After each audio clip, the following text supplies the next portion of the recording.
kita sudah melihat sedikit tentang kelas mahir perkembangan ya ibu-ibu di rumah. Apa sih pentingan kelas mahir perkembangan ini? Insya Allah dengan kita ikutan perkembangan ini, kita akan bisa memberikan pendidikan yang tepat untuk anak kita, sehingga kita tahu kebutuhan anak di setiap tahapannya, seperti itu. Dan kita tidak akan hanya belajar tentang kita tidak akan belajar tentang perkembangan emosi, kita juga akan belajar tentang perkembangan fisiknya, kemudian moralnya, kemudian yang penting juga ya, sangat penting juga buat ibu-ibu semua, yaitu tentang kecerdasan. Gimana sih caranya menstimulasi kecerdasan anak saat kita sudah tahu apa bakat minat anak kita, terus gimana ya agar anak-anak kita bisa di rata-rata bagaimana stimulasinya, insya Allah akan dibahas lengkap di kelas mahir perkembangan ini. Bagi ibu semua yang ingin ikutan, karena kelasnya ini hanya 20 orang, kelas intens ini, segera daftar ke admin yang tercantum di publikasinya ya. Seperti itu. Baik, kita lanjut lagi ke kelas Montessori. Baik Mbak Rai, mungkin kita mulai aja ya. Boleh, silakan. Mbak Indah bisa share screen atau saya atau Mbak Indah? Kalau sekarang mungkin Mbak Rai dulu kali yang sharing. Bisa ya ini saya? Terhambat di sini Mbak, boleh? Iya.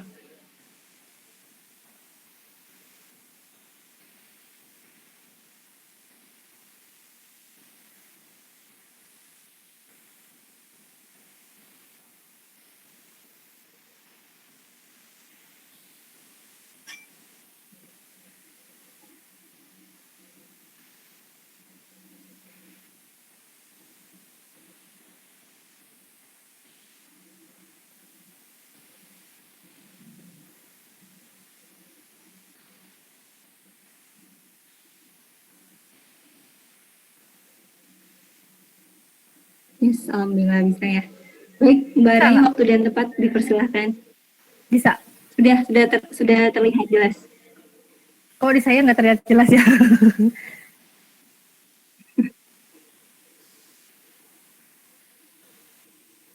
Kelihatan begini. Iya, kelihatan. Oke. Bismillahirrahmanirrahim. Assalamualaikum warahmatullahi wabarakatuh. Halo, selamat pagi semua teman-teman. Kita bertemu lagi. Mungkin ada yang tahu lah saya siapa, tapi ada juga yang belum tahu.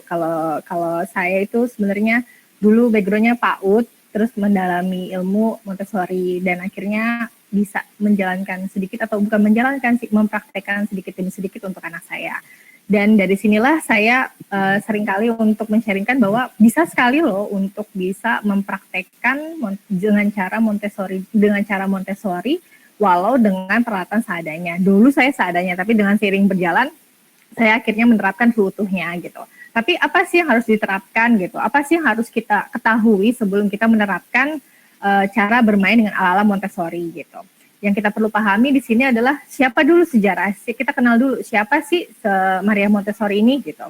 Jadi kalau teman-teman lihat, emang Maria Montessori ini Iya, boleh. Silakan disimpan buat tanaman ya. Terima kasih. Nah, Maria Montessori ini kita bisa lihat dari uang 2 euro. Uang 2 euro di mana itu ada dari Itali gitu, yang di mana dia itu tokoh tersebut dihargai gitu.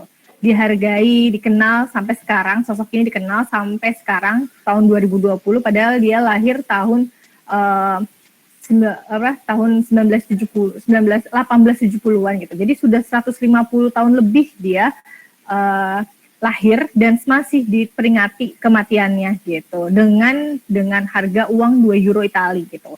Walaupun 2 euro tapi wajah sosok ini selalu dikenang gitu. Kenapa sih siapa sih Maria Montessori ini? Jadi Maria Tecla Artemisia Montessori ini lahir 31 Agustus sampai 6 Mei. Dia seorang dokter dan pendidik yang dimana metode pendidikannya sangat terkenal. Dan ini hasil dari beberapa rangkaian.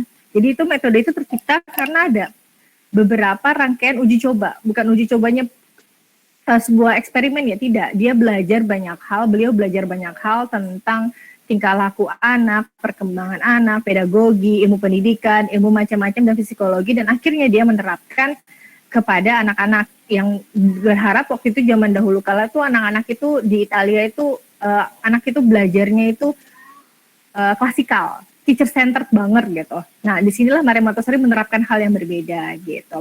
Jadi disinilah dia akhirnya mendidik berawal dari anak ABK dan akhirnya anak normal. Dari anak ABK dia beranggapan kok anak-anak ABK kok bisa ya belajar dengan sangat cepat dan bisa menyamai perkembangannya dengan anak-anak normal, dan dia berpikir apakah pendidikan anak-anak normal pada zamannya dia dulu tuh tahun 1890 itu ada yang salah, something wrong gitu. Dan ternyata ya itu dia teacher center sekali, dan disinilah akhirnya Maria Montessori menerapkan hal yang berbeda.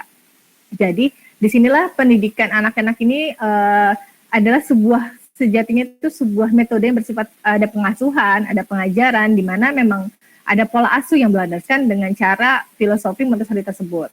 Nah, filosofinya apa sih yang perlu kita bahas ini? Filosofinya apa sih? Kenapa sangat penting banget sebelum kita melakukan atau menerapkan cara bermain itu, kenapa harus ada memahami segala filosofinya gitu.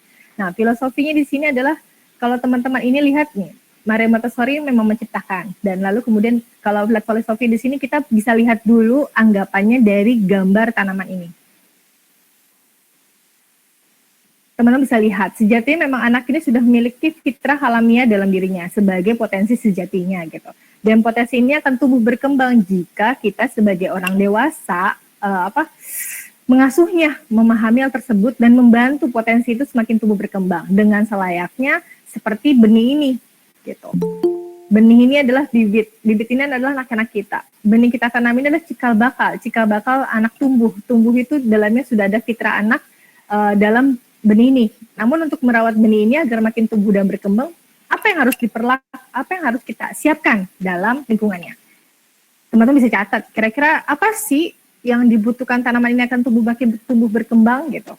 Pasti dia butuh air, matahari, tanah yang cocok, tanah yang gembur dan sehat, kemudian pupuk, terus kita siram tiap hari. Jadi ini lingkungan yang sesuai sekali bagaimana benih ini tumbuh dan berkembang. Dan seperti inilah bagaimana cara agar anak itu tumbuh dan berkembang.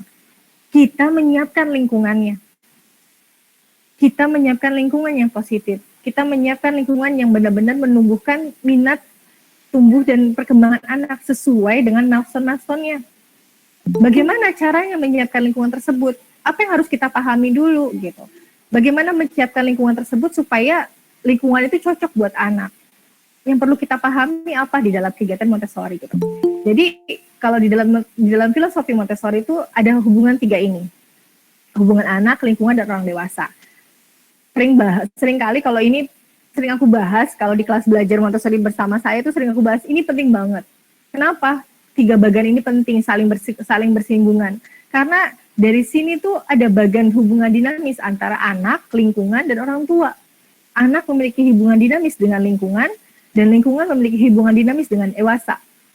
Karena mereka itu, orang dewasa itu yang bisa sebagai pengendali untuk menciptakan lingkungan, tapi bukan pengendali untuk mengatur anak, tidak. Ketika lingkungan sudah disiapkan oleh kita, ketika sudah dipraktekkan kepada anak yang akan memegang handle pembelajarannya dia sendiri. Karena lingkungannya sudah kita baca, lingkungannya sudah kita pahami, lingkungannya sudah kita settingkan sesuai dengan tahapan-tahapan anak, tahapan perkembangan anak, tahapan minat perkembangan anak.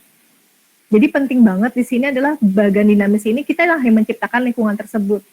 Anak tinggal interaksi langsung di lingkungan tersebut dengan menjaga bagaimana setup lingkungannya gitu.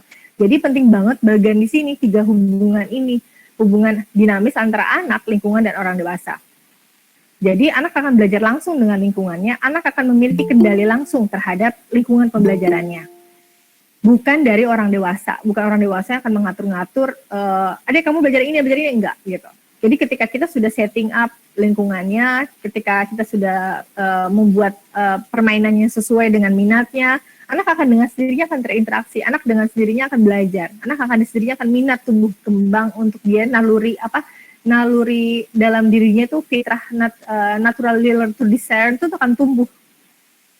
Karena lingkungannya sudah di-setting up. Gitu. Jadi orang dewasa di sini bukan sebagai pengatur, orang dewasa di sini pengendali lingkungan, tapi bukan mengatur anak. Orang dewasa di sini ketika lingkungan sudah disetting, Tinggallah kita orang dewasa untuk observasi dan mengamati anak. Bagaimana anak itu belajar, bagaimana anak itu melakukan sesuatu, bagaimana anak itu mengeksplor, bagaimana anak itu memilih pilihannya sendiri ketika sudah di-setting up lingkungannya. Jadi disinilah orang dewasa banyak hal belajar kepada anak, belajar menghargai pilihan anak, belajar menghargai, menghormati keputusan anak. Disinilah akan terjadinya namanya kalau kita sering bilang tuh freedom with the limitation. Follow the child, iya, kita membolehkan anak. Kita membolehkan anak bebas bermain sepuasnya, tapi lingkungannya sudah di-setting up. Lingkungannya sudah diatur. Jangan sampai kita membolehkan, atau kalau kita sering bilang tuh, follow the child lah, anaknya mau main apa ya terserah gitu. Ya enggak juga. Di dalam filosofi Montessori itu follow the child tuh ada freedom with limitation-nya. Dengan cara apa? Set up lingkungannya. Seperti itu. Jadi hubungan bagian dinamis ini sangat penting. Kita harus memahami karakter anak. Setelah memahami karakter anak, fondasinya, psikologi perkembangannya, tahapan-tahapannya, kita baru bisa men-setting up lingkungannya. Lalu kemudian orang dewasa di sini berperan penting sebagai bagian pengamat. Pengamat apa yang dilakukan oleh anak tersebut. Gitu. Nah, ketika kita membaca tadi anak, lingkungan, dan orang dewasa, kita akan masuki tahapan memahami karakter anak. Apa sih anak harus kita pahami? Kenapa anak itu harus kita pahami? Jadi penting di sini banget kalau anak itu kenapa sih harus pahami gitu? Karena kalau sejatinya anak itu seperti kita ketahui nalurinya kan dia punya eksplorasi, terus suka niru, suka melakukan sesuatu kayak orang dewasa. Nah, kenapa dia punya pikiran seperti itu? Jadi kalau kita memahami seperti itu, kita akan memahami adalah anak itu mempunyai pikiran yang mudah menyerap. Di dalam filosofi Montessori, dalam metode Montessori itu anak itu punya pikiran yang mudah menyerap. Seringkali dikenal, seringkali dipergaungkan, seringkali dikasih tahu gitu ya. Ini anak ini emang anak usia dini tuh memiliki pikiran yang mudah menyerap. Absorber mind. Apa sih absorber mind ini? Kalau kita lihat teman-teman, absorber mind ini adalah sebuah spons kuning. Bayangkan spons ini kalau ditaruh di ember yang kotor. Spons yang dilakukan diserap apa? Pasti air yang kotor kan yang terserap. Gitu. Jadi disinilah absorber mind ini sangat penting. Memahami karakter, memahami perkembangan bagaimana anak itu meniru, bagaimana anak itu belajar, bagaimana anak itu mengembangkan perkembangannya. Dia memiliki pikiran yang mudah menyerap. Dia memiliki pikiran mudah menyerap. Di sini adalah salah satunya anak ini akan menyerap tanpa sadar segala sesuatu yang kita berikan. Anak sangat mudah menerima informasi tanpa hambatan. Anak akan meniru baik dari perilaku, bahasa orang dewasa, dan anak akan mudah mengingat segala tingkah laku kita, segala sesuatu tingkah laku orang dewasa, segala sesuatu tempat letak barang yang ada di dalam lingkungan rumahnya. Jadi usia yang absorber ini memberikan kita sebagai orang tua, wah ini kesempatan. Kesempatan apa? Kita bisa berikan sebanyak apapun hal yang kita bisa yang bisa kita berikan, stimulasi apa aja. Nggak perlu berarti harus begini, enggak. Tapi kita bisa berikan stimulasi apa aja. Tapi sebaiknya stimulasi itu diciptakan sesuai dengan tahapan-tahapannya gitu. Nggak perlu khawatir bagaimana ya Mbak Rai kalau caranya berbeda, enggak. Yang pasti adalah ketika kita berikan stimulus yang baik, stimulus yang positif, itu akan diterima oleh anak. Tidak akan sia-sia gitu. Kita kayak semacam menanam benih tadi. Karena anak memiliki pikiran mudah menyerap, jadi kita punya kesempatan memberikan apapun yang bisa kita punya gitu. Karena anak ini bisa menyerap bahasa dengan mudahnya. Anak ini bisa membangun kosakata dengan banyak-banyak pengalaman, juga memberikan ruang gerak di sekitar mereka gitu. Bagaimana kita juga berinteraksi dengan barang-barang di sekitar kita, bagaimana cara kita berinteraksi dengan orang-orang di sekitar kita. Anak itu mengamati. Jadi kita bisa memberikan cara mereka menghormati, menghargai orang lain, bagaimana cara kita menaruh barang-barang di sekitar anak, bagaimana cara kita menata barang-barang, bagaimana cara kita memberikan stimulus dalam memberikan kosakata. Karena apapun yang kita berikan ternyata diserap oleh mereka. Tapi ada tanggung jawabnya. Tanggung jawabnya apa? Pastikan lingkungannya positif, pastikan tempat lingkungannya sudah sesuai dengan tahapan tubuh perkembangan anak. Jadi pastikan kita bisa berikan cara untuk kayak seperti misalnya untuk kesempatan dan tanggung jawabnya itu kita bisa berikan latihan-latihan anak itu cara belajar untuk bertingkah laku kepada orang lain, berinteraksi dengan cara yang mudah. Terima kasih, mengucapkan terima kasih itu sesuatu hal yang sangat sulit dilakukan oleh anak juga kan. Dengan cara tingkah laku, memberikan terima kasih, kemudian maaf, kemudian tolong, itu udah kalimat-kalimat yang sering positif yang kita bisa berikan kepada anak. Dan ketika sudah setting up lingkungannya, ketika kita sudah atur dengan banyak hal lingkungan yang positif, kita akan jadinya memberikan anak itu, ketika anak itu bereksplorasi, kita akan bisa bilang, oh iya nak, boleh pegang. Karena lingkungannya sudah ditata. Lingkungannya sudah ditata, tidak berbahaya buat mereka untuk bereksplorasi sekeliling ke rumah gitu. Jadi, oh iya nak, boleh pegang. Oh iya nak, boleh disentuh. Oh iya nak, boleh dipakai. Karena barang-barangnya sudah aman. Gitu. Jadi dalam sini adalah kita bisa memberikan lingkungan yang positif, yaitu karena anak itu bisa menyerap tanpa sadar. Kalaupun di sini kita sering banyak larangan, nah ini akan diserap oleh anak adalah kalimat-kalimat negatif, gitu. Kita bisa berikan kalimat-kalimat positif di dalam usia anak 0 sampai 6 tahun, karena anak ini punya pikiran yang mudah menyerap. Dan kemudian ada satu lagi, nah sensitive periods. Ada lagi nih, apa sih tadi observable mind, terus sensitive period itu apa Mbak Rai gitu. Jadi kalau lihat di sini ada gambar, ada kurva menuju puncak, itu usia kurva yang paling kiri, yang paling dekat dengan sikuan itu, paling pendek itu menuju ke atas, itu usia 0 sampai 3, terus turun lagi 3 sampai 6. Jadi bayangkan, anak-anak itu masa perkembangannya, puncak-puncaknya itu di masa 0 sampai 6 tahun.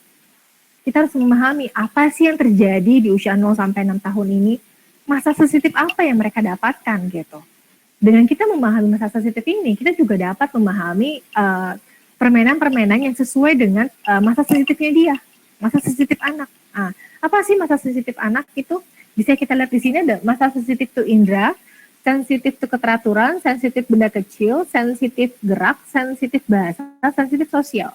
Sensitif indera, anak senang sekali merasakan stimulasi sensasi indera, sentuhan, suara, bau, rasa. Wah, seneng banget. Boleh nih kalau kayak gini teman-teman ajak kegiatan cium bau-bauan, lagi masak-masakan, bener-bener masak ya, ajak ke dapur, rasakan wortel, rasakan ini, rasakan dengan panca indera mereka, setiap hal yang mereka sentuh. Adakah baunya, adakah rasanya, adakah bunyinya, karena mereka sedang sensitif indera mereka, gitu. Kemudian puncak-puncaknya masa sensitif itu pada masa merangkak. Wah, masa rangkak, dia lagi berjalan usia 8 bulan, lagi tahap-tahapan dia lagi senang eksplorasi. Ketika dia sedang mencoba masa merangkak dan berjalan, dia kan senang sekali tuh menyentuh segala sesuatu. Nah, ketika dia sentuh, itulah lingkungannya harus kita setting. Lingkungannya bagaimana? Lingkungan settingannya seperti apa?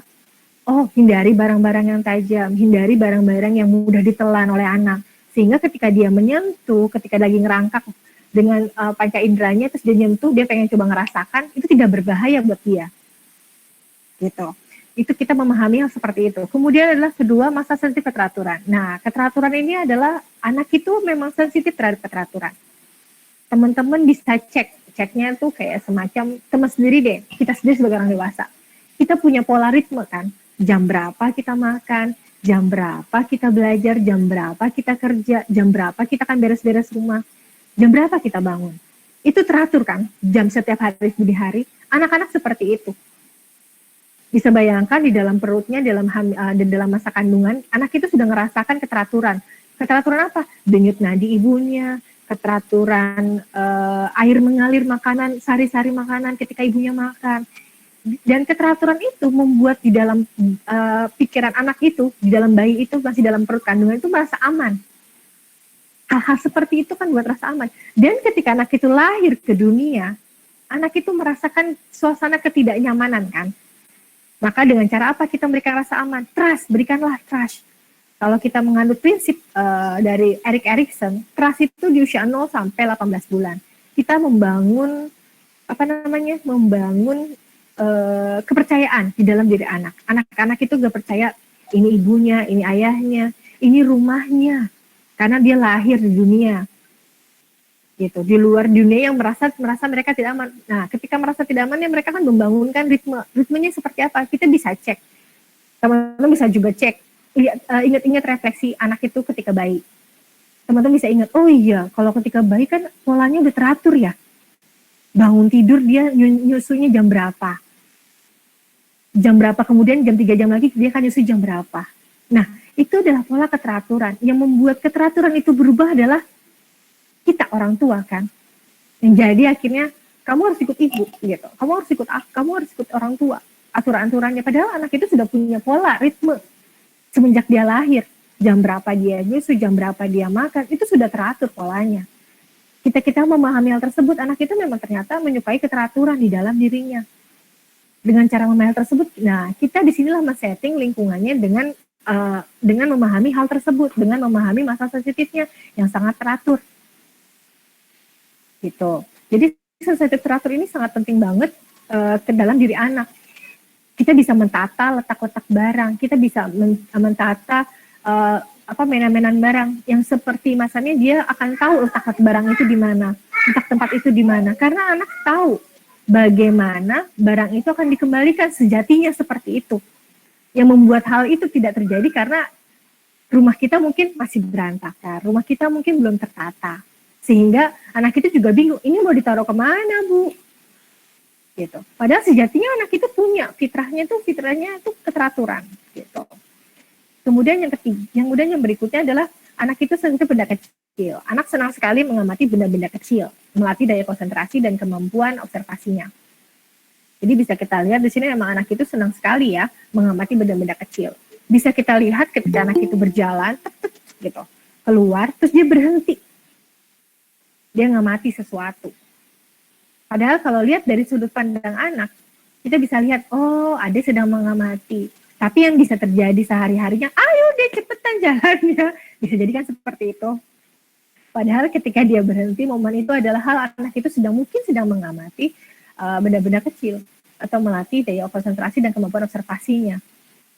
Gitu.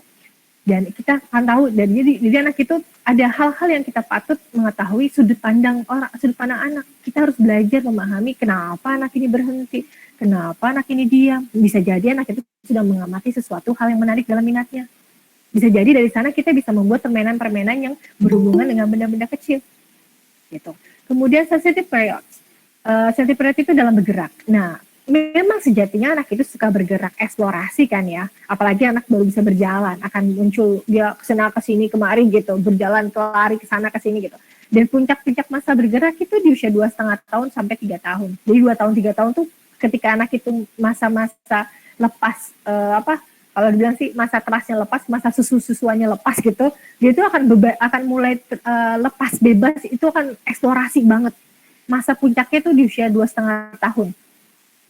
Puncak-puncak dia bergerak 2,5 tahun sampai 3,5 tahun. Dia tuh kan senang sekali bergerak. Mungkin teman-teman bilang, kok anakku nggak bisa diem ya? Kok anakku nggak bisa ini ya? Mungkin memang masa puncak-puncaknya dia bergerak. Tapi mungkin 4 tahun, tapi anakku 4 tahun masih suka bergerak, masih suka lari-lari. Bisa jadi masa-masa perkembangan pergerakannya belum puas buat anaknya. Kita bisa ajak anak kalau sedang masa-masa itu ya kita ajak anak itu outdoor. Kita bisa ajak anak itu kegiatan-kegiatan yang melibatkan aktivitas motorik kasar. Di dalam rumah pun boleh, dengan cara apa? Melempar mengambil bola, kemudian mengambil bendera bolak-balik berjalan kaki atau lompat-lompat di dalam rumah dengan lompat tali karet, itu juga boleh. Jadi dipuaskan gitu untuk masa sensitif bergerak. Jangan sampai anak itu lagi sensitifnya untuk bergerak, kita ajak anak itu untuk mengamati benda-benda kecil. Bisa terjadi anak itu nggak konsentrasi karena anak itu masih ingin movement untuk bergerak gitu. Jadi kalau memang ada puncak-puncaknya masa bergerak, ya ajak anak itu libatkan kegiatan motorik kasar. Puaskan lebih dahulu sebelum kasih kegiatan-kegiatan yang harus anak itu duduk diam. Seperti misalnya anak-anak SD kalau mau ajak daring kan dia harus dikeluarkan dulu tuh energinya yang berlebihan. Pagi hari ajak keluarlah sementara keliling-keliling komplek, habis itu daring. Jadi kan dia harus duduk diam. Kalau belum terpenuhi geraknya, belum terpenuhi puasan untuk dia bergerak, dia akan sulit untuk duduk diam. Jadi sejatinya seperti itu. Memang anak itu sensitifnya bergerak. Yang perlu kita pahami adalah anak itu berikanlah ruang untuk bergerak. Nah, ketika ruang bergerak ini sudah tersetting di lingkungan yang tadi kita bilang, itu akan aman. Dia mau jelajahin ke sana, oh ya aman nak, karena udah aku cek nggak ada lubang-lubang besar atau di dalam rumah. Oh ya nak aman di pojok sana, karena di sana udah nggak ada stop kontak, sudah nggak ada barang-barang yang bisa dipecah belah gitu.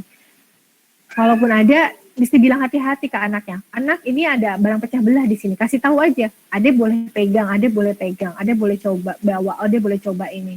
Dengan memberikan kasih kepercayaan juga, anak itu memahami, oh aku diberikan kepercayaan sama mama. Dengan sendirinya anak akan belajar menjaga barang-barang itu tidak tersentuh, tidak terkena oleh dia. Dia akan menjaga, biasanya akan menjaga dengan sendirinya. Kemudian sensitif bahasa. Nah, kalau sensitif bahasa ini ternyata anak itu senang melihat, mengamati, bicara, meniru ekspresi kita. Puncak masanya di usia 6 bulan sampai 3 tahun ya. Ya, sebentar. Nah, anak-anak itu memang puncak panjang masa usia itu usia 6 bulan sampai 3 tahun. Jadi, kalau 6 bulan kan bisa kita bayangin, masih bayi, apa yang bisa harus kita lakukan? Bahasanya nggak bisa ngerti, dia ngomong apa. Anggapan kita yang kita dulu anak itu nggak ngerti, ternyata anak itu paham. Anak itu memahami kok, walaupun anak itu masih bayi. Jadi ketika masa sensitif bahasa ini ada di usia segini, seringlah ajak anak itu interaksi, komunikasi dua arah, bercerita, read aloud, atau storytelling, apa aja gitu. Yang membiasakan anak itu melihat kita bicara, melihat kita berbahasa, menggunakan komunikasi kita dengan mulut kita. Karena anak itu akan meniru bahasa apa yang kita ucapkan.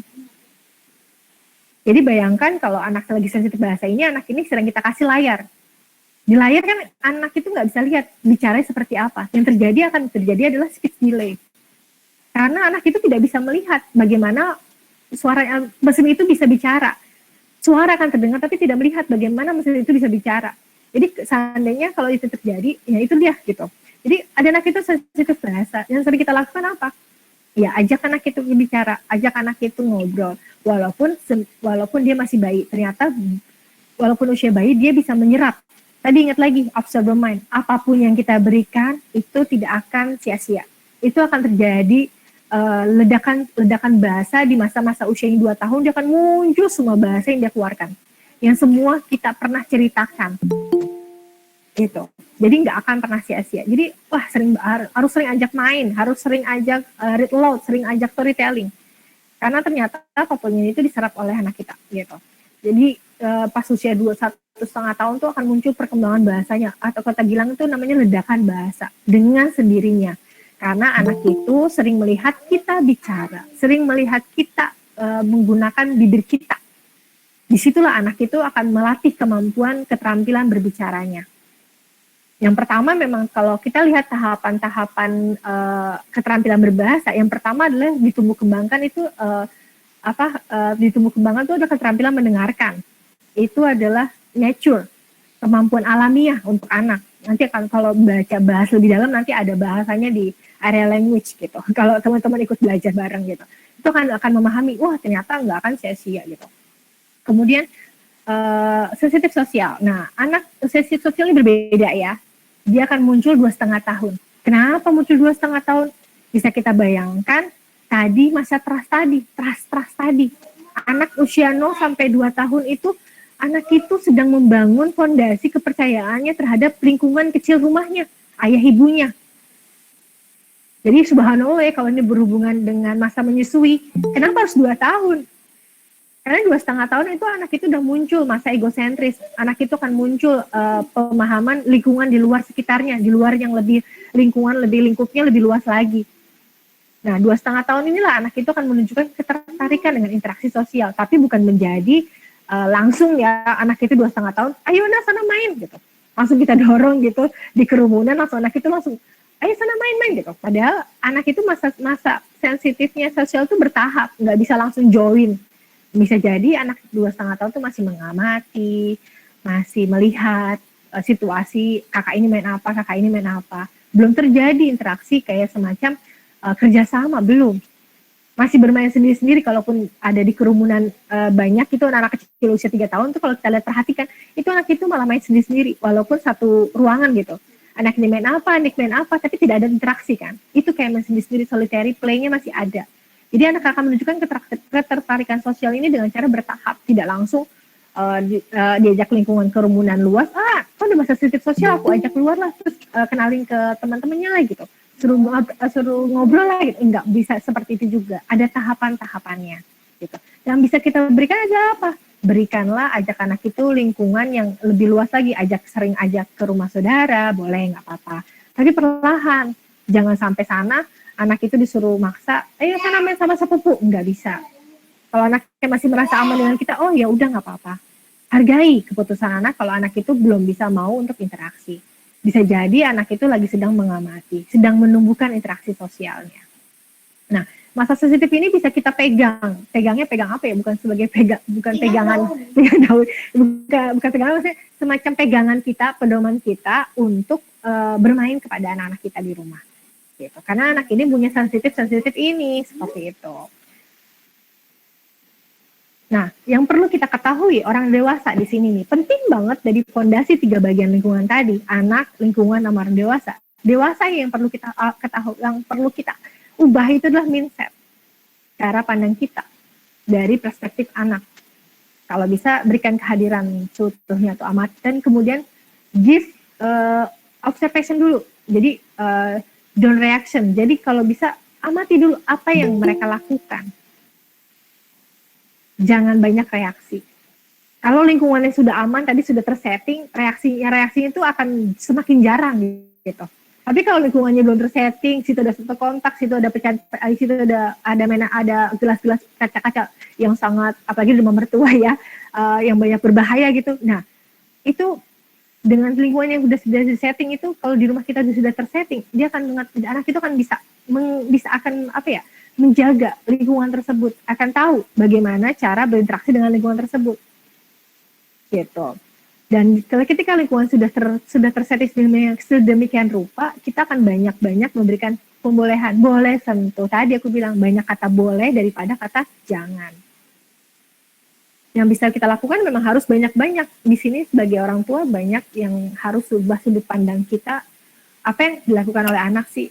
Gitu. Sedang apa sih diperhatikan oleh anak kita sekarang sih, gitu. Misalnya juga kalau sudah disetting sedemikian rupa, ketika ngambil gelas minum, aku sering cerita di dalam kelas-kelas belajar aku, jadi anak itu sudah ngambil minum itu dispenser di sana, tapi dia gelasnya tinggi, bisa terjadi gelas itu akan jatuh, pecah, karena ketinggian dia akan ngambil sendiri.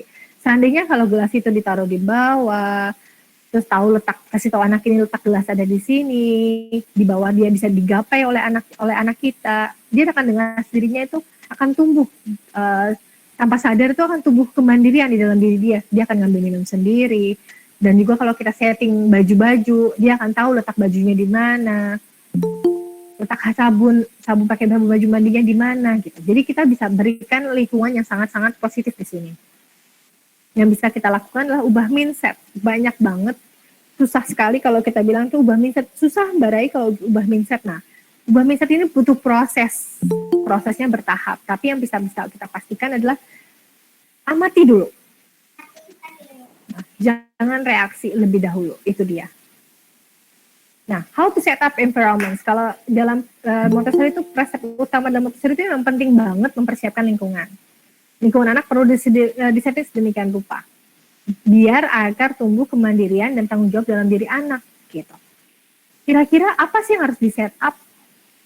Tipsnya apa gitu.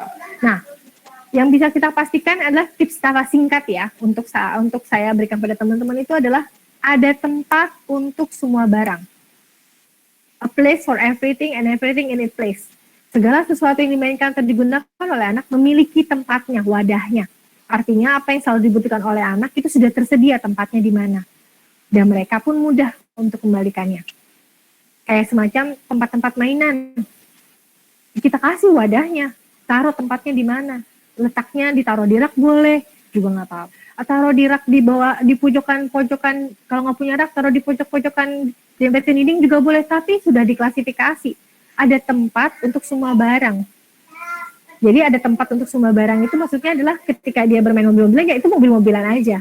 Ketika dia main Lego, ya itu Lego-Legoan aja. Jangan dicampur menjadi satu. Lego sama mobil-mobilan. Yang terjadi ketika dia ingin aku mau main Lego, Bu. Legonya dicampur sama mobil. Yang terjadi adalah mobilnya ikut keluar. Ketika beresin, enggak Bu, aku kan main cuma Lego. Kenapa suruh beresin semuanya? Nah, bisa jadi seperti itu. Jadi kalau bisa sudah sediakan setting sedemikian rupa, tadi ada memilah-pilahkan, terus taruh di pojokan, terus taruh di setting klasifikasikan. Setiap tempat itu ada wadahnya. Wadah main ini tuh ada wadahnya. Taruh di pojokan. Pakai kardus boleh, pakai nampan boleh, pakai keranjang boleh. Kalau di Montessori biasanya satu set mainan itu pakai nampan. Tapi kalau belum bisa langsung ubah semuanya, ya klasifikasi dulu yang sederhana dulu. Barang-barangnya diklasifikasi dulu, mainan apa, ini mainan apa, mainan apa. Semakin teriring, kita akan tahu, oh konsepnya seperti ini, kenapa harus konsepnya seperti ini, kenapa harus setting up-nya pakai nampan. Nanti kita bahas, nanti lebih lanjut lagi gitu. Nah, yang penting adalah kita mengklasifikasikan atau mengorganisasikan barang-barang tersebut dipilah-pilah. Agar anak itu mudah mengambil letak tempatnya di mana, dan itu sesuai kebutuhannya. Dan mereka juga akan mudah mengembalikannya karena tahu letak tempatnya di mana. Dia ngambil pertama kali kan ngambil di situ.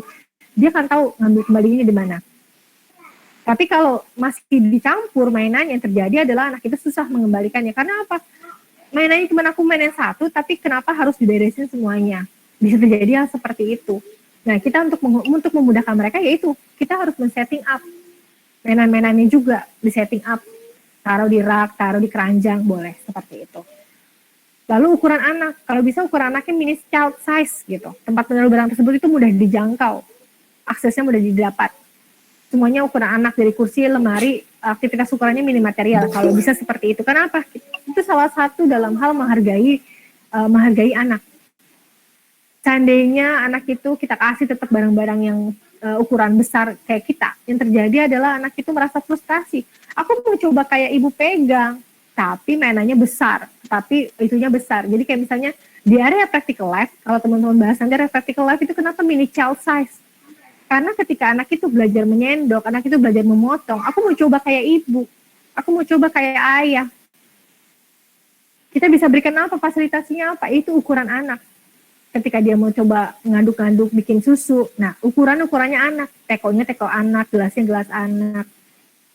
Child size, karena dalam satu tujuannya adalah menghargai anak juga. Ketika sudah sesuai ukuran anak tidak akan frustrasi. Misalnya kalau ukuran anak itu dia akan membuat susu, gelasnya gelas kecil, tekonya teko kecil. Nah, kalau tekonya besar, airnya pasti isinya sisi teko besar itu kan. Kalau seandainya teko itu tumpah, airnya sebanyak itu kan tumpah juga. Bisa kita bayangkan, anaknya frustasi, nggak bisa, Bu, banyak banget air yang tumpah. Coba kalau airnya kasih yang kecil, sedikit gitu, mini size anak gitu, sesuai kebutuhan dia gitu. Yang kalau tumpah, oh nggak apa-apa nak, sedikit yuk kita beresin bareng-bareng sama ibu. Anak akan senang, nggak akan frustasi juga. Jadi itu salah satu dalam hal menghargai, menghargai lingkungan anak, menghargai anak dengan cara apa, memberikan ukuran child size. Lemari juga sama. Apa yang terjadi kalau anak itu kasih tinggi? Dia akan ngambil mainan, terus dia coba ambil kursi. Yang terjadi bisa teman-teman, tidak ada, hati-hati itu tinggi pakai kursi kamu terjatuh. Nah, hal-hal tersebut kata reaksi akan sering keluar kan. Coba kalau seandainya mainannya ditaruh di bawah, ditaruh di tata di lemari, di setting gitu. Anak itu kan dengan ngambil, kita akan merasa, oh iya boleh ngambil kok, aman. Oh ya aman, udah di setting gitu. Jadi ada salah satu hal kita orang tua juga merasa aman, akan mengeluarkan sering kata-kata iya boleh daripada kata jangan. Kemudian adalah ritme, rutinitas yang teratur. Ritme, seperti tadi masa sensitif keteraturan. Kalau anak itu sudah teratur, ritme rutinitas itu akan terbentuk dengan sendirinya. Jam berapa dia main, jam berapa dia makan, jam berapa dia mandi, itu akan teratur polanya. Kalau andainya teman-teman mengobservasi, oh jam berapa ya biasanya dia makan, akan tersetting sedemikian rupa jam berapa ini mainnya. Biasanya di dalam pembelajaran di dalam kelas bermain, teman-teman bisa ngecek kayak kelas-kelas di PAUD itu biasanya kan 2 jam 3 jam kan dia bermain di sekolah kan. Seperti itu biasanya. Bisa akan tercipta 3 jam di dalam rumah hanya untuk bermain. Tapi bermainnya tidak bermain kayak macam imajinasi untuk konsep blok, enggak, ada semacam tujuan yang ingin dicapai. Ketika misalnya anak itu menuang-nuang, tujuannya apa? Tujuannya fondasinya adalah anak itu biar belajar ketika usia 3 tahun 4 tahun, anak itu bisa dengan motorik halusnya itu sudah luas. Kayak pegangan pensilnya akan semakin terlatih gitu. Kuat motorik halusnya. Itu ada tujuan-tujuan permainannya. Jadi kalau seandainya cuma constructive blocking, cuma hanya bermain imajinasi, tujuan-tujuan lain tidak tercapai. Tapi memang tercapainya apa? Anak itu semakin suka storytelling, ada tujuan tercapai. Tapi selain imajinasi, selain konstruktif block, kita bisa berikan setting up permainan-permainan yang sesuai dengan tahapan perkembangannya. Itu dia tadi, pakai satu set nampan. Kenapa enggak wadah yang ukuran besar? Enggak, kita pakai satu set nampan di dalam Montessori. Kenapa? Supaya tahu, ini mainan apa, gunanya, fungsinya apa. Anak itu berpikirnya masih simpel ya, belum terlalu kompleks. Kalau anak itu berpikirnya sangat simpel, oh ini mainan menyendok, nyendok aja. Tujuannya nyendok, tapi pembelajaran dari menyendok itu banyak sekali. Anak itu belajar menakar, anak itu belajar menimbang, anak itu belajar mengetahui volume isi gelas, volume isi teko itu seberapa banyak. Terus anak itu belajar mengenal garis-garis indikator. Kemudian anak itu terlatihnya apa? Terlatih kekuatan motorik halusnya. Semakin kuatlah motorik halusnya, semakin kuatlah pincer grasp-nya, semakin terlatihlah fondasi kiri kanan untuk dia bisa membaca dan menulis. Jadi satu set pernampanan itu sangat penting. Kenapa harus satu set nampan? Supaya anak itu tahu tujuan permainannya apa. Dan kalau satu set itu lengkap, dia akan tahu cara bagaimana mainan-mainan itu tidak hilang gitu. Kalau mainannya satu set yang banyak ditumpuk jadi satu, ini ada mainan nyendok, ada mainan menuang, ada mainan transferring jadi satu dalam satu nampan. Yang terjadi anak bingung, aku mau main apa Bu? Kalau satu setnya sudah tersetting sedemikian rupa, dia akan tahu, oh ini tujuan mainnya yang menyendok, tujuan mainnya ini adalah menjepit-jepit, oh tujuan mainnya hanya pom-pom-pom gitu. Nanti kita bahas nanti di bagian setting up bermain dengan toys dengan itu ya, pom-pom nanti kita bahas lagi. Jadi ada pola-pola di situ.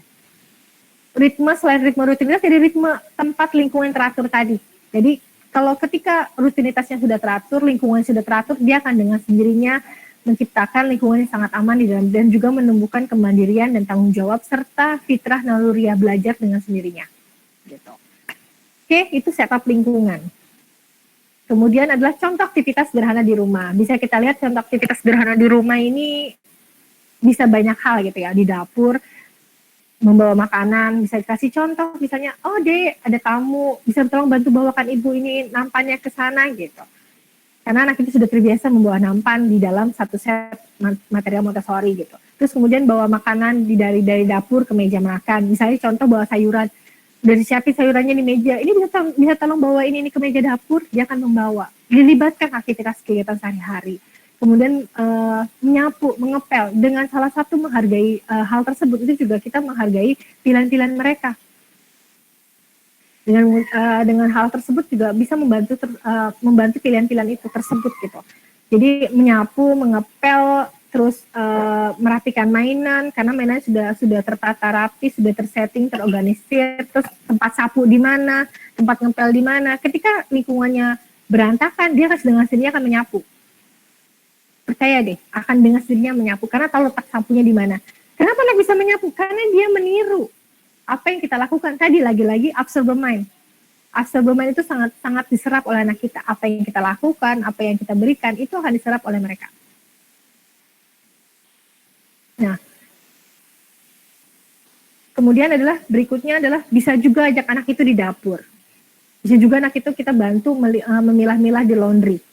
Milah-milah laundry. Maksudnya milah-milah laundry di sini adalah pakaian kotor, pakaian diri dia. Simpel-simpel dulu aja. Oh ya, Dek. Oh, ini pakaian Ade ya, boleh taruh di keranjang cucian. Oh iya, ini pakaian Ibu ya, boleh taruh keranjang di cucian. Dia dengan senang hati akan taruh barang-barang itu di cucian. Terus membantu milah juga ketika dikeluarin dari mesin cuci. Oh ya, ini bajunya siapa? Bajunya Ibu, taruh di tempat sini. Oh ya, ini bajunya siapa? Bajunya Ade, taruh di sini. Ade mau baju jemur, mau. Kasihlah ember kecil. Baju yang dia punya tadi yang dia keluarkan. ajaklah dia jemur-jemur. Walaupun walaupun sejatinya tuh masih proses ya. Kalau dia bisa menjemur itu mungkin nggak 1,5 tahun langsung bisa jemur, enggak. Bisa jadi usia 3 tahun karena sudah terbiasa dilatih seperti itu, dia akan dengan sendiri 3 tahun akan handal untuk menjemur pakaian. Coba deh seperti itu. Nah, kemudian juga bisa membantu di dapur dengan menakar, tepung, main bikin kue, itu juga bisa kegiatan-kegiatan aktivitas dilakukan sehari-hari di dalam rumah. Kocok telur, pecahin telur, terus motong-motong buah sayuran, itu banyak hal yang bisa didapat. Ada banyak pengetahuan matematika di sana, menakar, berapa takaran tepungnya, berapa kali kocokannya, ketika potong-potong buahnya dibagi 3, dikasih 1 ibu, dikasih mbak 1, dikasih kakak 1. Akan terjadi banyak hal di sana, pembagian, pecah-pecahan, pengurangan, penambahan, bahasa pun didapat. Anak itu akan mengenal anak itu akan mengenal berbagi, anak itu akan kenal kata-kata buah itu ini buah apel, buah ini buah anggur, buah jeruk, gitu. Banyak hal yang kita bisa lakukan di sana, gitu. Itu juga salah satu di dalam kegiatan libatan sehari-hari, itu juga salah satu membuat anak itu merasa berkontribusi. Coba seandainya kalau kita bilang, ini ada sapu di sini, kamu bisa nyapu kok. Kalau ada makanan remah-remah yang jatuh di lantai atau permainan kamu yang membuat kamu berantakan, tadi lem-lem kertas, gunting-gunting. Ketika kita kasih tahu, cara kita memberitahu seperti tadi, ini ada sapu di sini, kamu bisa nyapu ya di sini. Gitu. Anak akan belajar, oh aku bagian rumah ini, aku akan menjaga lingkungan rumah ini tetap teratur, tetap rapi. Gitu. Terus terus bisa juga kita bilang, kalau kita lagi jalan-jalan mau piknik, mau pergi siap-siapin, kita bilang, apakah kakak mau jadi bertanggung jawab untuk mempacking persiapan-persiapan untuk kita piknik besok. Dia akan bilang, iya bu, aku mau siapin ini. Nah, dengan cara seperti itu juga anak itu kan belajar banyak hal. Aku dipercaya dalam satu hal yang penting. Jadi kegiatan-kegiatan sehari di rumah itu akan membuat anak itu merasa berkontribusi di dalam rumah, gitu, merasa dihargai, merasa jadi bagian di dalam keluarga, bagian anggota keluarga. Kemudian aktivitas sederhana di rumah lainnya adalah kebersihan diri. Bisa kita berikan ajak makan sendiri, cuci piringnya sendiri, pakai baju sendiri, pakai sepatu sendiri, siapin tas sekolah sendiri, itu bisa kita libatkan. Karena kebutuhan diri paling penting memang usia 0 sampai ketika anak itu sudah mulai bergerak ya, apalagi udah bisa bergerak dan dia sudah muncul rasa keinginan, aku mau mencoba melakukannya sendiri bu, itu ada momen-momen tersebut itu kan datang. Nah kita bisa berikan kontribusi, oh ya dek boleh nggak apa-apa, ada mau makan sendiri, oke ini sendoknya ya, walaupun yang terjadi awal-awal adalah makanan nasinya tumpah. Yang bisa kita berikan bagaimana biar lingkungan itu tetap rapi, teratur ya, berarti ketika dia makan, kasihlah alas meja, alas kotor yang besar ditaruh di bawah kursi makannya, supaya kalau dia nanti makan berantakan, kita sebagai orang tua tidak akan capek juga. Aduh makanannya remah-remah bersebaran di mana-mana, harus ngepel lagi, harus nyapu lagi. Padahal kalau ada kasih alas di bawahnya, alas itu tinggal kita angkat, tinggal kita buang makanan sisa-sisanya yang buang jatuh. Nggak perlu dipel, nggak perlu disapu. Hal tersebut bisa kita minimalisir ternyata. Tapi juga tercapai keinginan anak. Apa? Dengan apa? Ya tadi, anak ingin makan sendiri. Cuci piring sendiri, bisa juga. Bisa berikan head stool. Ketika anak itu mungkin cuci piringnya ketinggian. Head stoolnya yang pasti aman dulu. Kalau nggak bisa pakai head stool, ya udah cuci piring dipakai keran air yang ada di depan taman. Ini kita kasih kesempatan cuci piring. Berikan bagian kontribusi di bagian aktivitas-aktivitas sederhana di rumah. Oke. Kemudian yang inilah prinsip inspired DIY Toys Montessori. Ketika ingin membuat DIY, kita harus pahami dulu apa yang harus kita lakukan supaya DIY-nya ini tercapai. Supaya DIY ini bisa kita berikan supaya DIY-nya ini nih nggak membingungkan, nggak distraksi buat anak. Ada suatu kualitas kontrol. Jadi kalau teman-teman ingin ngasih tadi, kita tahap ini adalah ingin ngasih pom-pom, ya udah pom-pomnya dulu kasih. Kenalin pom-pomnya. Jangan langsung, aku mau kenalin pom-pom, tapi dia belum pernah dikasih pipet, kita langsung kasih pipet. Yang terjadi adalah frustrasi. Aku nggak bisa pakai pipet. Nah, bolehlah pakai pom-pom, sentuh dulu pom-pomnya, pindahin pakai tangan dulu. Besoknya pakai sendok. Sendoknya makin terlatih, makin mahir, pakai sumpit, pakai penjepit, gitu. Simpelnya bertahap, nggak langsung kompleks ya. Jadi kualitas kontrolnya harus dilatih dulu. Kenalnya apa? Pom-pom. Berarti kalau pom-pomnya untuk usia bayi, biasanya untuk usia 1 tahun, kenalin pom-pom dengan cara dirasakan, diraba. Tadi masalah sensitif indranya, dirasakan, diraba. Apakah aman? Apakah ada rasanya, apakah ada baunya, disentuh. Kemudian anak itu akan coba mainan pom-pomnya langsung dengan tangan, gitu. Dimasukin ke dalam lubang, masukin ke dalam permainan celengan, masukin ke dalam apapun atau transfer dengan tangan mereka sendiri dulu. Tahap 1,5 tahun dia udah bisa pakai genggam sendok, boleh kasih sendok. Sendoknya mungkin genggamannya masih begini. Nanti ketika sudah kualitas kontrolnya makin bagus, baru semakin latih lagi. Oh iya, bisa pakai pipet. Gitu, bertahap. Lanjut yang kedua, simple to kompleks. Kita kegiatannya bertahap, nggak langsung cap-cip langsung anak itu, 1,5 tahun aku mau kasih kegiatan mainan yang kayak di inspired toys yang kayak di luar atau di Instagram seliweran gitu. Tapi kita nggak tahu, padahal anak kita belum pernah diperkenalin seperti itu, tapi kita langsung ngikutin. Yang terjadi adalah anak itu frustrasi, kesel. Kalau teman-teman juga bisa bayangin, teman-teman belum pernah dikasih tahu kegiatan apa, tapi disuruh kasih kerjaan kayak gini. Teman-teman bisa ngerasain dong sendiri stres, apalagi anak-anak belum pernah dikenalin tapi langsung dikasih kerjaan kayak gini.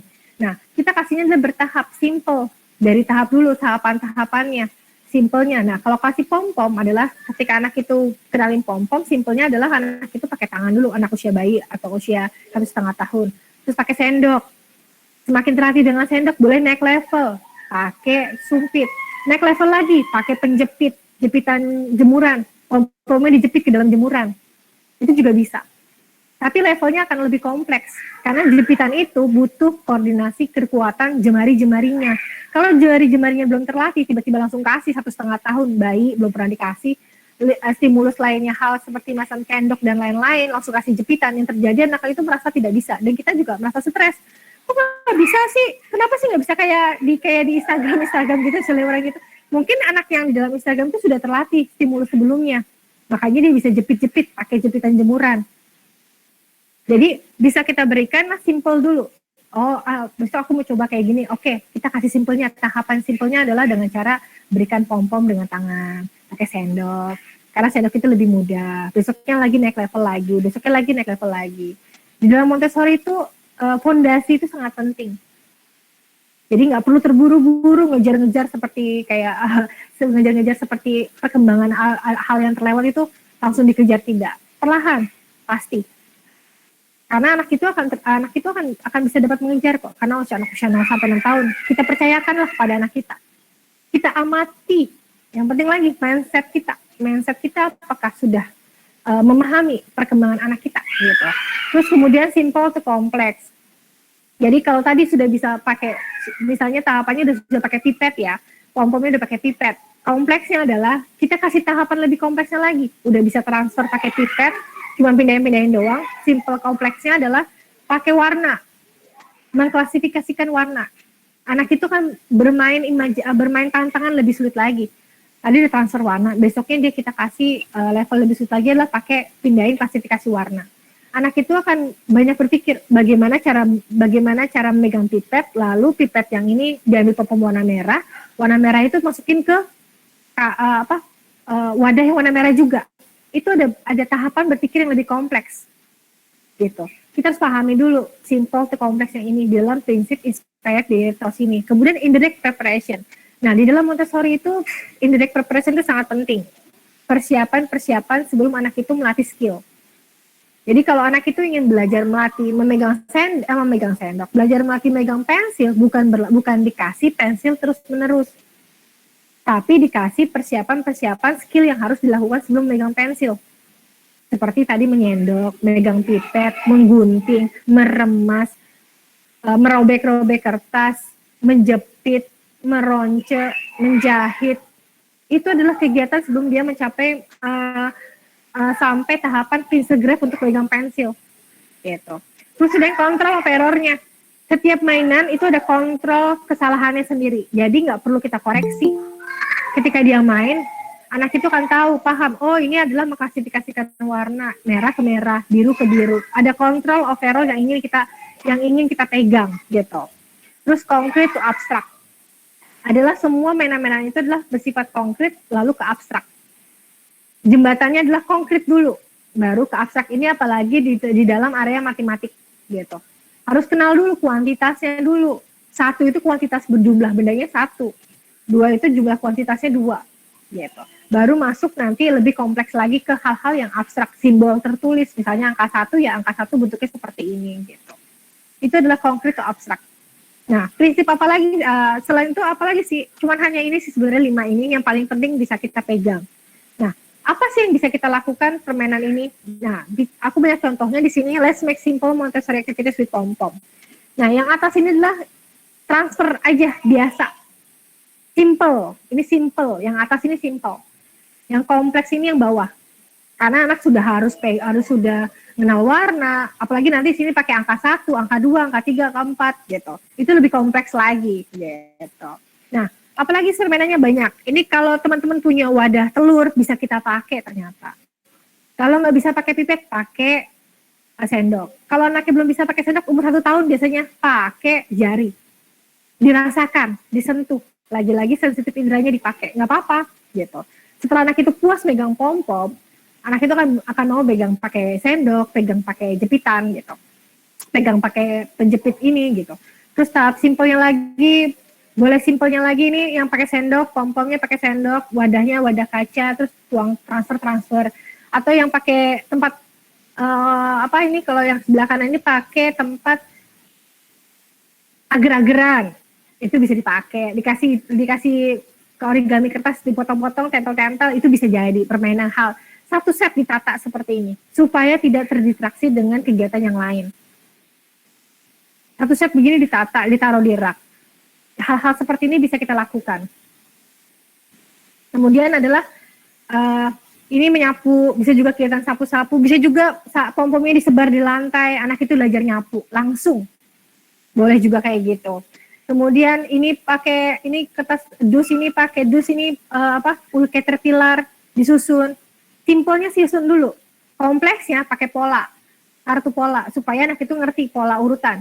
Merah, kuning, biru, merah, kuning, biru, itu kompleks. Yang simpel adalah cukup main, masukin aja pom-pomnya ke dalam lubang-lubang caterpillar. Itu simpel. Kemudian yang ke bawah ini ada angka 1, angka 2 ini kayak bermain card and counter atau number road atau bermain menghitung. Angka 1 berarti jumlahnya 1. Angka 2 berarti jumlahnya 2, angka 3 berarti jumlahnya 3. Ini buat pakai kardus. Nggak perlu ribet-ribet pakai alat-alat permainan atau beli-beli gitu, nggak usah. Pakai kardus pun bisa. Yang ini lebih kompleks, kalau ini pakai kertas, angka 1, 2, 3, 4, 5 itu pakai kertas. Itu kalau kita bisa lihat di sini angka 1 ini, nah angka 1 ini warna oranye, 2 ini warna biru, 3 ini warna merah, 4 ini warna kuning, 5 ini warna biru. Jadi di sini angka 1 warna oranye, cari warna pom-pom warna oranye ditaruh di warna oranye di angka 1.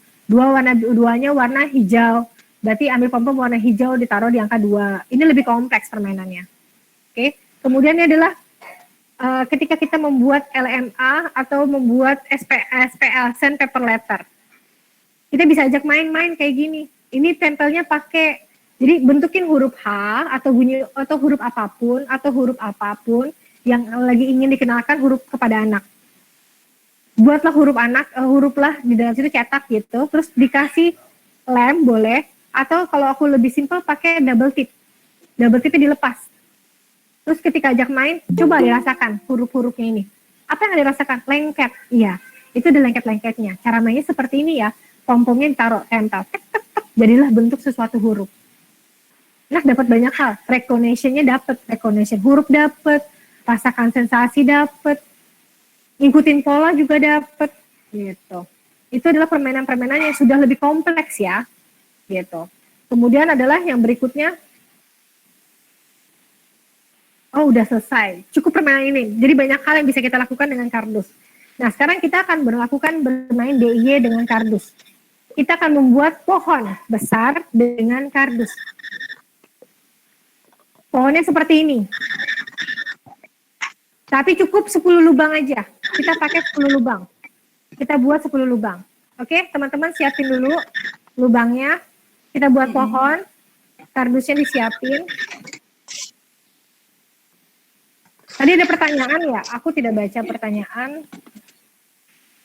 Sambil ingatin ya pertanyaannya kita. Jadi ini aku udah siapin. Jadi aku udah siapin ini. Kardus ukuran segini boleh. Terus kita kalau mau potong-potong juga boleh, gitu. Potong-potong boleh, dibikin lubang. Tapi belakangnya dikasih kertas supaya pom-pomnya nggak jalan-jalan. Kalau nggak bisa dibikin lubang, kita pakai apa namanya double tip, ditempel di double tip di dalam pohon-pohon lubang tersebut.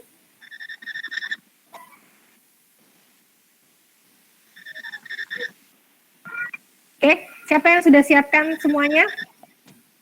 Pertama kita gambar pohon ya. Pohonnya bikin 10 lubang seperti ini.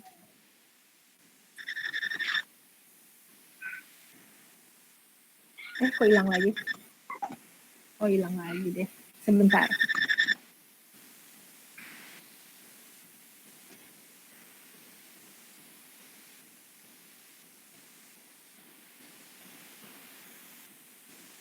Kok di sini? Oh ya, coba ini lah. Oke, ada bisa udah siapin ke kardus atau kertas juga boleh. Kalau nggak punya kardus atau kardus susu, kertas atau hardboard juga boleh.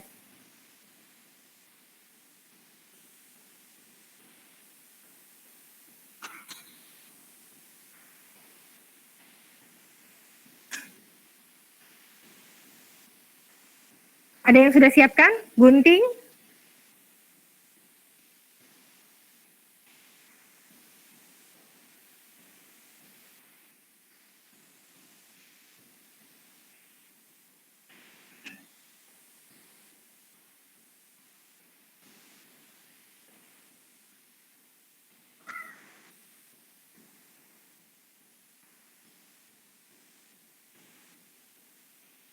Udah?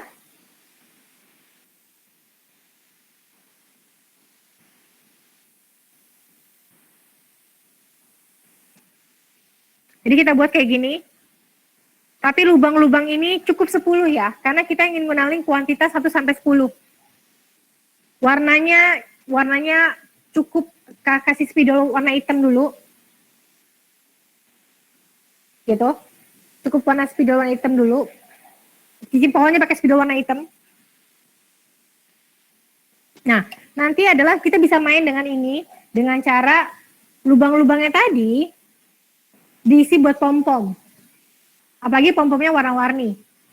Kita kasih tanda, kita kasih tanda, ini adalah kasih tanda di sini, dikasih pom-pom nanti di sininya.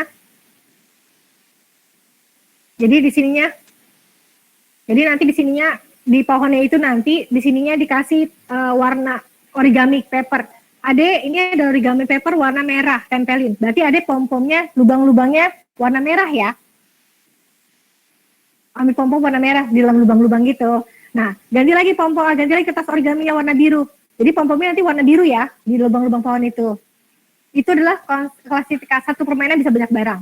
Terus, dia sudah kenal kayak gitu, pakai tangan kan awalnya. Tahap keduanya boleh pakai pipet. Pindahin transfernya pakai pipet ke dalam lubang-lubang tersebut. Tahap ketiganya, boleh kasih angka. Misalnya, angka 1, angka 2, angka 3, angka 4, angka 5, angka 6, angka 7. Kalau ini warna merah, berarti dadunya misalnya pakai angka 1 warna merah, berarti ketika keluar ini warna merah, kasih satunya di pom-pom warna merah. Warna biru pom-pomnya, warna biru itu nomor 2, pom-pomnya berarti kasih nomor 2. Itu klasifikasi lebih kompleks lagi. Kemudian bisa juga ajak anak itu berhitung. Kita ajak, yuk 7 tambah 3. 7 tambah 3, kasih 7 pom-pom di dalam lubang-lubang tersebut. Terus tambah 3 pom-pom dalam lubang tersebut. Jadi berapa pohon yang di dalam situ pom-pomnya? 10, Bu. Jadi banyak hal bisa kita lakukan dengan kegiatan membuat pohon tadi ya. Kemudian bisa juga kegiatan lain berikutnya adalah pengurangan. Misalnya ada 8 buah apel, kasih 8 buah apel. Apelnya pom-pom apel warna merah. Terus dikurangin, jatuh 3 pom-pom 3 deh. Tinggal berapa pom-pom di atas, tinggal berapa pohon apel yang di atas. Tinggal 5, Bu. Jadi bisa ajak buat pengurangan juga. Bisa juga ajak main kuantitas hitung-hitungan. Oke? Kalau main kuantitas hitungan berarti ini buat 10 pohon. Kasih tanda 1. berarti satu pohon aja, berarti kalau satu berarti pohonnya satu aja di dalam pohon sini. Pom-pom satu gitu. Terus dua, berarti lubangnya ada dua, bikin dua pohon. Berarti ada 10 pohon, satu pohon, lubangnya satu pohon, dua pohon berarti lubangnya dua pohon, angka tiga berarti tiga yang tempat tiga itu berarti tiga pohon lubangnya seperti itu. Itu bisa buat kayak gitu mainannya. Jadi macam-macam hal kita membuat kegiatan dengan membuat pohon. Tapi kita buat satu pohon dulu ya. Yuk kita buat rame-rame. Apa aja boleh ya, pakai spidol boleh. Kalau lebih asik lagi itu dilubangin, gitu. Tapi lubangin sulit kan, agak sulit kalau kardus, apalagi kalau lebih kardus susu. Gitu. Kita buat dulu ya pohonnya ya. Kalau udah jadi silakan tunjukin pohonnya.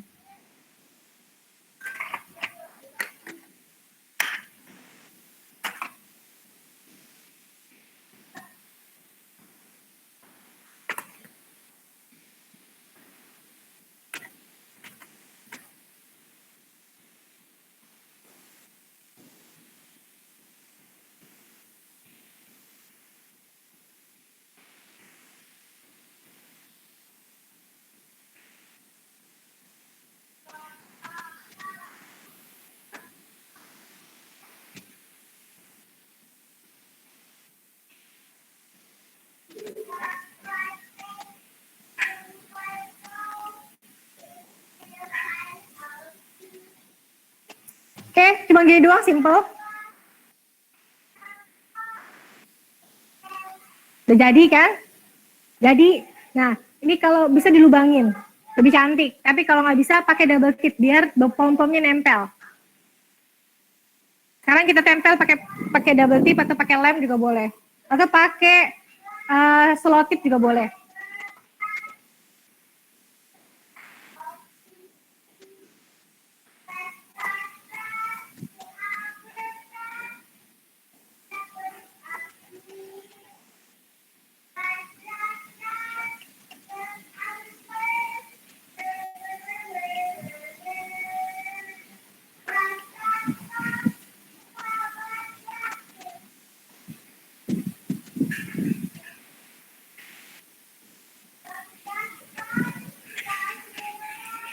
Apalagi kalau ini ajak anak bermain. Bu, aku mau bikin pohon, yuk kita bikin bareng-bareng. Terus dia dikasih tugas selotip yang ini, double tip ini dia potong-potong, tempel-tempelin sendiri. Terus habis itu anak itu coba kelotipin selotip double tipnya. Belajar melatih juga motorik halus kan.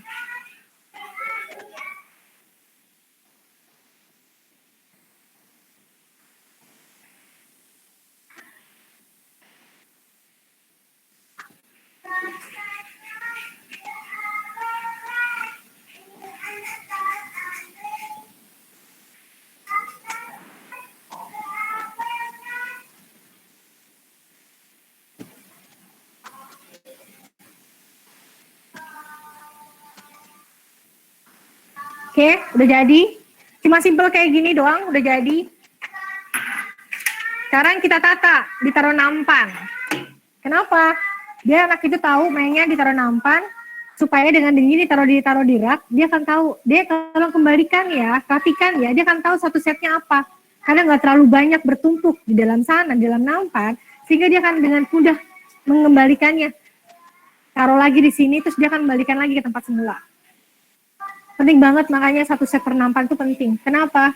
Mengurangi distraksi anak untuk banyak mainan, dan dia juga mudah mengklasifikasi atau mengorganisasikan dalam pikirannya untuk mengembalikan mainan-mainan tersebut. Gitu. Penting banget, makanya dalam satu set nampan dikasih kayak ginian.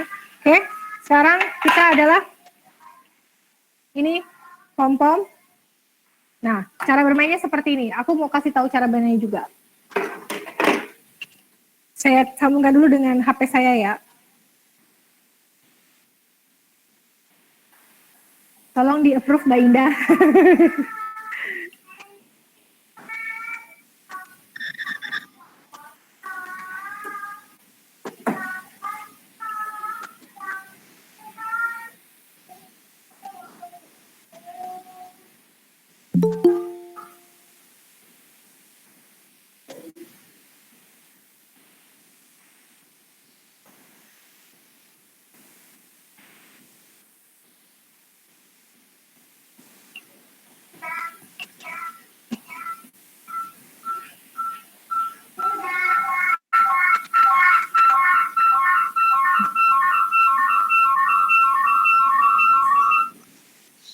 Oke. Ini Kak. Maaf ya kalau anak saya lagi main asik. ini bisa di tim nggak? Yang HP saya Mbak.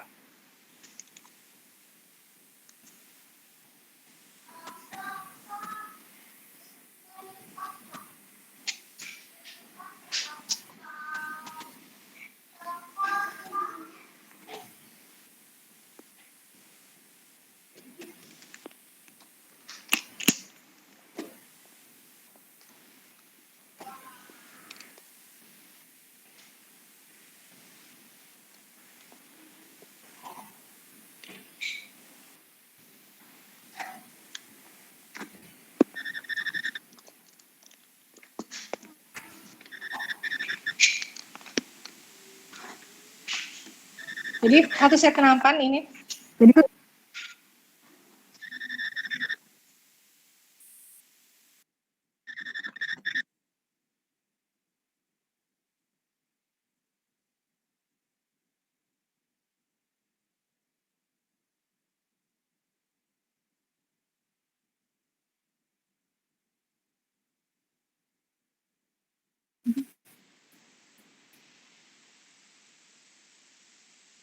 oke.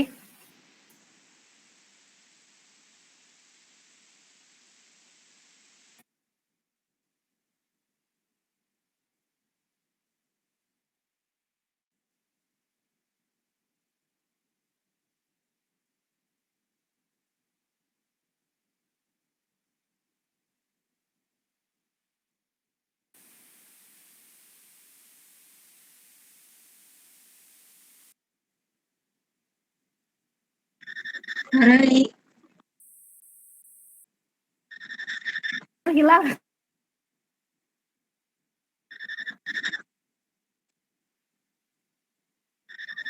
Mbak Indah kelihatan nggak? Iya, nah suaranya kurang terdengar. Nah ya, kelihatan baik.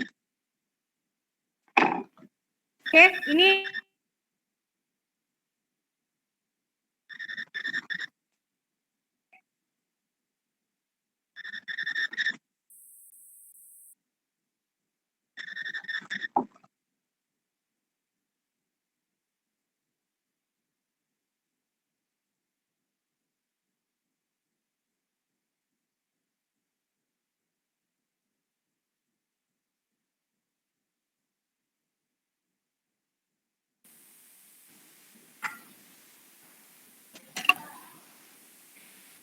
saya masih hilang sinyal nih Mbak Indah.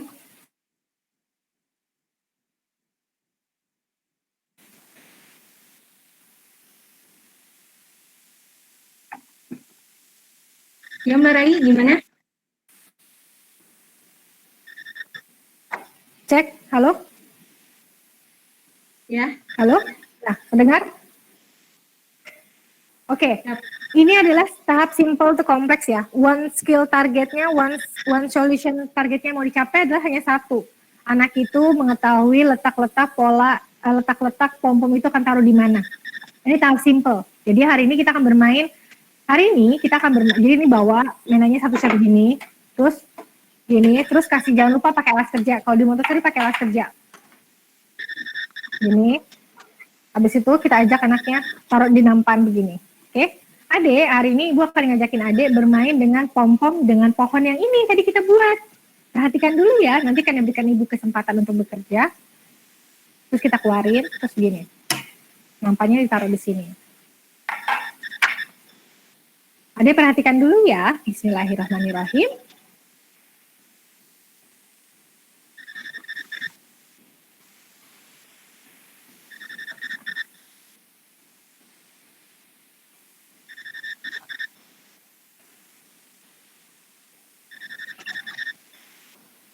Oh iya, jangan lupa pastikan isi pom-pomnya 10 aja. Jadi control of error-nya dapat. Jadi control of error-nya adalah jumlah yang di sini pastikan di mangkok ini pas gitu. Nah itu mainnya simple, cukup hanya masang-masangin aja. Apalagi untuk anak usia 1,5 tahun ya, suka banget main ginian. Lagi dia harus tahu letak-letak tempat letak-letak yang gimana. Nah Setelah dia sudah bisa mencapai yang itu, baru kita boleh naik level lagi. Pakai pipet, boleh. Bentar, saya juga punya pipetnya. Mana ya pipetnya?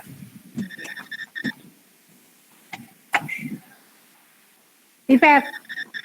Sediain pipetnya, jangan lupa. Udah gini. Hari ini kita kan belajar main bareng lagi sih, Bu. Ade masih inget kan gambar pohon ini? Oke.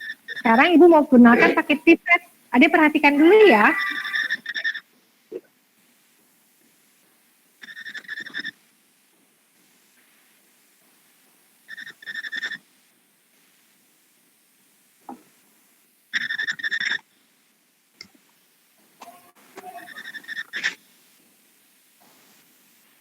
Oke, balikin lagi.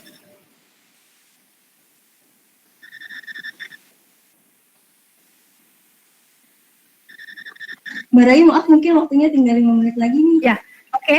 Nah, kayak gitu ya teman-teman. Terus naik level lagi, boleh kasih warna. Di sini kasih tunjuk. Jangan lupa kasih petunjuk. Ada origami paper, tempel di sini. Ini warna merah, berarti ini. Tapi pom-pomnya juga jangan lupa. Ada warna merah 10, kuning, macam-macam, tapi ada merahnya 10. Jadi dia akan dapetin 10 merah. Masukin. Ganti lagi warna biru. Pastikan pom-pomnya biru nih 10 juga, gitu. Naik level lagi buat main hitung-hitungan jumlah-jumlahan. Seperti itu. Oke, teman-teman? Sudah cukup sampai di sini.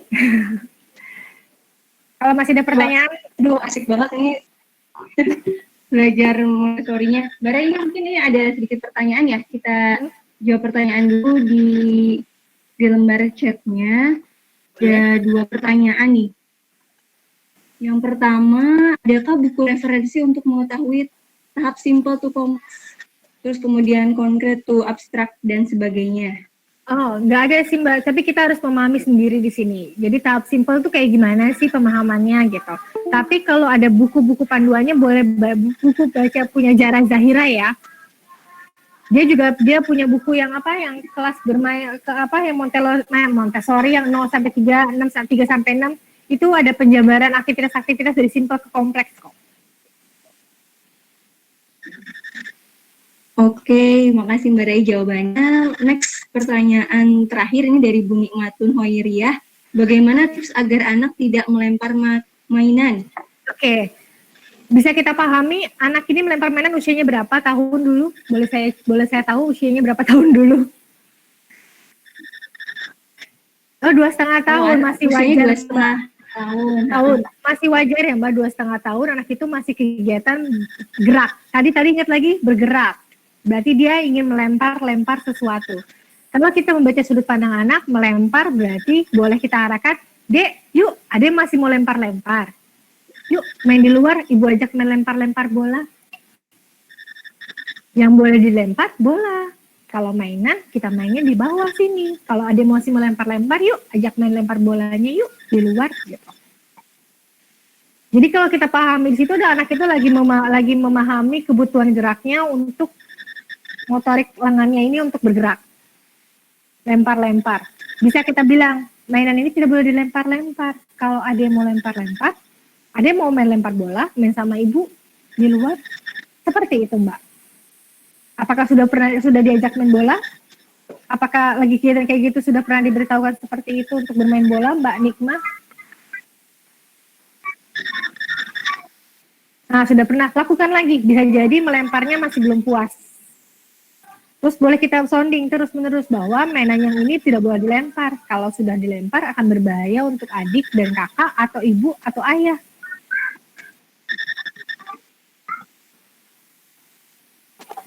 Ajak main dalam lempar juga pokoknya aktivitas melempar bukan selain main bola juga boleh ya. Kayak lempar ke ranjang bola kecil, lempar mainan gembus-gembus yang bola-bola dalam rumah itu boleh kayak gitu. Atau ajak mainan kegiatan lempar di dalam kandang dalam rumah juga boleh. Jadi ada kandang kecil. Pokoknya kreativitas kita untuk melakukan kegiatan melempar itu mengasihkan, tapi tidak akan sering kita bilang jangan dilempar gitu. Jadi kita bisa arahkan kegiatan yang lebih mendukung kegiatan melempar lagi kegiatan yang melempar-lempar tadi seperti itu Mbak Risma. Oh ya kebetulan dia masih kinestetik ya, ajak sering melempar-lempar Bun. lempar bola, lempar macam-macam ya, tapi jangan lempar mainan atau lempar barang-barang yang berbahaya buat diri dia. Lempar batu berarti ajak di luar, pakai lempar main apa? Main loncat-loncat sekalian, apa? Tapak gunung apa kalau kita bilang di sini namanya apa? Main apa tradisional itu? Engklek. Engklek ya. Kalau aku bilang tapak gunung, apa bedanya? Atau main karet. Main karetnya lempar-lempar pakai raket, boleh loh kayak gitu. Ada raketnya, ada lemparan. Kayak itu. Gue lakukan segala macam jenis lempar-lempar buat mainan itu dilempar-lempar, ajak main. Oke, ada lagi Mbak? Kayaknya udah ya, tadi pertanyaan dari Bu Nikmah. Terakhir ya Mbak Rai. Oh iya, terakhir ada lagi? Iya Mbak Rai, kayak udah pukul 11.30, kayaknya kita harus mengakhiri kita ya. Dan mungkin Mbak Rai bisa kabarkan tentang kelas belajar Montessori-nya nih. Oke, kalau kelas belajar sih sederhana. Saya semacam kelas pendampingan, tapi kelas pendampingan ini bisa panjang, bisa lama gitu. Jadi teman-teman harus komitmen banget, komitmen untuk belajarnya harus kuat gitu. Komitmen belajarnya harus kuat karena ketemu seminggu sekali dan bertahap sistem pembelajarannya nggak langsung kasih kegiatan mainan aktivitas gitu, tapi kita harus pahami dulu fondasinya karena di Montessori itu fondasi sangat penting daripada praktekkannya gitu. Kalau fondasinya nggak kuat, fondasinya belum paham, langsung coba praktek, anaknya itu akan merasa dikejar, digas gitu, di drill gitu, permainan-permainannya. Padahal ada tahapan-tahapan yang harus dikuasai sebelumnya, seperti itu Bun. Oke, siap. Mbak Rai, makasih banyak ya. Sama-sama, terima kasih, semoga sudah bergabung di sini. Ya. Gimana Mbak Rai? Nggak, semoga apa yang saya berikan bermanfaat buat teman-teman semua. Pokoknya ubah sudut pandang kita sebagai orang tua yang memahami kebutuhan anak. Itu aja.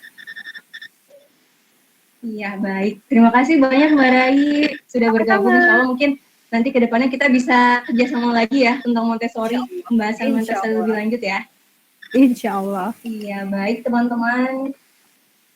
Baik teman-teman semua, ibu-ibu di rumah, alhamdulillah kita sudah menyelesaikan hari ini ya. Masya Allah, banyak banget belajar tentang Montessori, gimana kita harus mengubah sudut pandang kita, jangan langsung bereaksi, amati dulu terhadap perilaku anak seperti itu. Dan insya Allah parenting ahad ini minggu depan akan lebih ramai lagi ya. Temanya ada tentang speech delay pada anak, kemudian tentang definisi vitamin D, apa sih pengaruhnya terhadap perkembangan atau misalnya kita defisiensi vitamin D. Insya Allah kita akan bahas tentang speech delay juga. Terus kemudian yang menantikan follow-up, mungkin bosan dengan webinar, nanti ada follow-up tentang anak. Dan bagi teman-teman juga yang nggak sempat untuk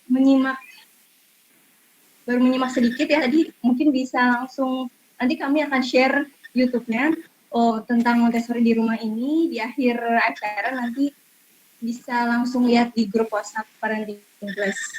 Terima kasih banyak teman-teman. Oh ya, terakhir mungkin yang mau ikut kelas Mahir Perkembangan bisa langsung cek di grup WhatsApp Parenting Plus informasi selanjutnya. Terima kasih banyak. Saya Indah Budiati undur diri. Mohon maaf atas segala kesalahan. Wabillahi taufiq wal hidayah. Wassalamualaikum warahmatullahi wabarakatuh. Sampai jumpa minggu depan. Terima kasih Mbak Yai. Assalamualaikum. Waalaikumsalam warahmatullahi wabarakatuh. Sampai jumpa lagi.